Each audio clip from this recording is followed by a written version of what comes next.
Sa panahon natin, meron po tayong tinatawag na FOMO. F-O-M-O. FOMO. Ano po ba yung ibig sabihin ng FOMO? Fear of missing out. FOMO. Fear of missing out. Hindi ka nakapunta sa birthday ng kaibigan mo. Na-miss mo yun. Kaya may mga sumusunod na pagkakataon, nakasave na sa kalendaryo ng cellphone mo. FOMO. Fear of missing out. Nakaligtaan mo ang kasal ng iyong pinsan dahil may trabaho ka pala na importante at mahalaga. Kaya sa susunod, magli-leave ka na agad, magre-request ka na meron ka ng leave sa iyong trabaho. FOMO, fear of missing out. Sa mga kabataan, at lalo kahit sa ating mga tumatandang paurong, lagi nating bit-bit ng ating cellphone, lalo na partikular sa paggamit natin ng social media. Gusto natin, lagi tayong updated, lalo na sa mga pangyayari sa balita ng ating bansa ngayon. FOMO, fear of missing out. Ayaw na ayaw din natin sa mga magkakaibigan na tayo na yung pinakahuling nakakaalam ng balita. Kasi madalas pa sa minsan, akala natin tayo na yung pinag-uusapan. FOMO, fear of missing out. But dear brothers and sisters, there are more far important things that we should not be missing out.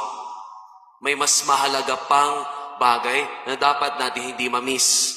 Kahit yung lahat ng bagay, hindi natin madatnan, matagpuan o masamahan, ang pinaka-importante na hindi natin ma-miss, ang Diyos. We may at times miss things like our friends and families, but I hope we will not miss out God. Lagi tayong nasa birthday ng kaibigan, selebrasyon ng iba, pero ginagamit natin ang mga pagkakataong ito para ma-miss ang Santa Misa. This is far more important thing. May mga ibang pagkakataon na pinapangunahan natin ang ating bakasyon, but we should not be missing God. This is far more important thing from the things that we have. Sa lahat ng bagay, nawa hindi natin makaligtaan at ma-miss out ang Diyos. Sa ating unang pagbasa, si Propeta Eliha ay nakaranas ng pag-usig sa bayan ng Israel. Imbis manatili, imbis na magpiliing doon na lang, he preferred to be missed out and be with God. Kaya tanong ko sa inyo, mga kapatid kay Kristo, look back on the moments you prefer more things than God. You look back on the moments you decided to prioritize others than God. You check on the moments that we were not able to be with God and prefer to be more with others.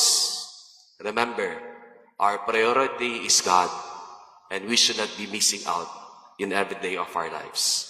We offer this Holy Mass na sana turuan tayo ng Diyos, Panginoon, hindi ko kaya na wala ka. Amen.